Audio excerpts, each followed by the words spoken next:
আমি কিভাবে ব্লিঙ্ক হয়েছি তারই গল্প শেয়ার করবো আজকে তোমাদের সাথে। তো শুরু করা যাক। সালটা ছিল 2019। তখন আমি পৃথিবীতে কে পপ বলতে কিছু আছে কিনা তাও জানতাম না। 2019 সালে আমার কোনো নিজস্ব মোবাইল ছিল না। তখন আমি আমার মোবাইলে টিকটকে সময় পেলে কিছু ভিডিও দেখতাম। এইভাবে একদিন ভিডিও দেখতে দেখতে হঠাৎ করে একটা মেয়ের ভিডিও আমার চোখের সামনে আসে। মেয়েটা দেখতে ছিল অসম্ভব সুন্দর। তার পরনে ছিল আকাশি কালারের একটি শার্ট আর একটা কালো কালারের স্কার্ট। চুলগুলো ছিল বাদামি কালারের, মুখে ছিল মিষ্টি হাসি।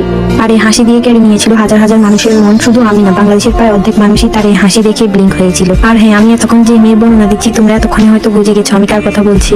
ঠিকই ধরেছো, আমাদের কুইন অফ কে-পপ লিসার কথা বলছি। 2019 সালে টিকটকে লিসার সেই ভিডিওটা পাওয়ার পর আমি 10 থেকে 12 বারের উপরে দেখেছিলাম। কারণ তখন আমার মনে হচ্ছে এই মেয়ের মতো সুন্দর মেয়ে পৃথিবীতে আর একটাও নাই।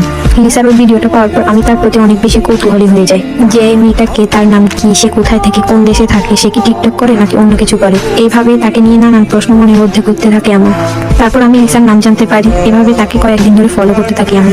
কয়েকদিন এভাবে ফলো করতে করতে লিসার সাথে আরো 3টা মেয়েকে দেখতে পেলাম।